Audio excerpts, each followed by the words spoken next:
Thomas Soto. La morale de l'info, Raphaël Antoven. Bonjour Raphaël. Bonjour Thomas. Vous revenez ce matin sur l'entretien accordé par Michel Legrand à notre consoeur Annick Cogent dans Le Monde.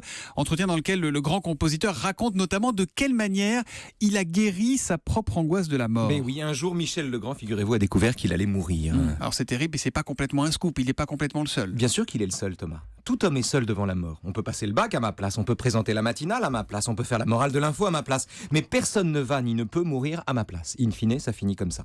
Et qu'on soit lâche ou courageux, chacun de nous va mourir, chacun de nous. Il faudra bien en passer par là. La seule façon qu'on a trouvé d'y échapper, c'est de mourir plus tôt. Ça marche pas.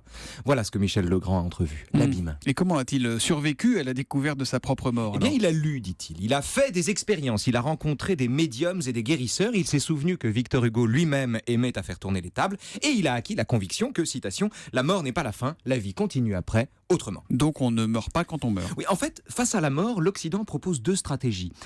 La première tradition, à laquelle appartient donc Michel Legrand, va de Platon aux tables tournantes, pour le dire vite, et considère que l'âme est d'une substance qui, contrairement au corps, ne se divise pas, donc n'est pas soumise à la mort. Et par conséquent, la mort n'est pas un terme, mais la libération temporaire d'un souffle, jusqu'ici prisonnier de la chair. Et si les cygnes chantent à l'instant de mourir, ce n'est pas de tristesse, mais de joie, enseigne Socrate, juste avant de mourir lui-même en buvant la ciguë. Bon, pourquoi pas. C'est peut-être vrai. Hein. Oui, mais ça, personne ne le sait, Thomas, pas même Géraldine Vosner. Si on le savait, on n'y croirait pas, on le saurait.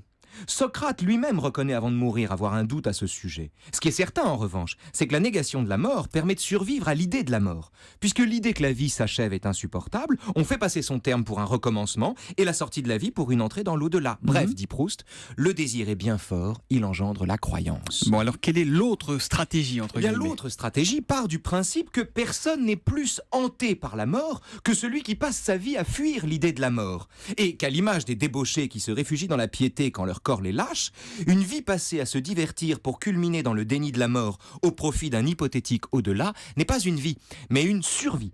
Et pour vivre, la seconde stratégie se propose à l'inverse de regarder la mort en face et fixement, de dîner au milieu des crânes, dit Montaigne, de refuser qu'on nous mente et qu'on nous cache l'épilogue, en un mot, de tenir dans le doute la mort pour un terme, ce qui a l'intérêt de rendre la vie à la fois absurde et unique. Mais pourquoi choisir la seconde plutôt que la première ? Parce que c'est moins dangereux.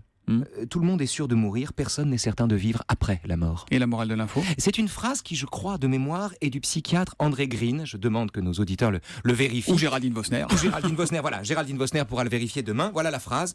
Je crois plus à la mort dans la vie qu'à la vie après la mort. Je crois plus à la mort dans la vie qu'à la vie après la mort. La morale de l'info de Raphaël Antoven. Puis tiens, pour vous annoncer tout à l'heure, j'ai passé cette petite musique. Hein.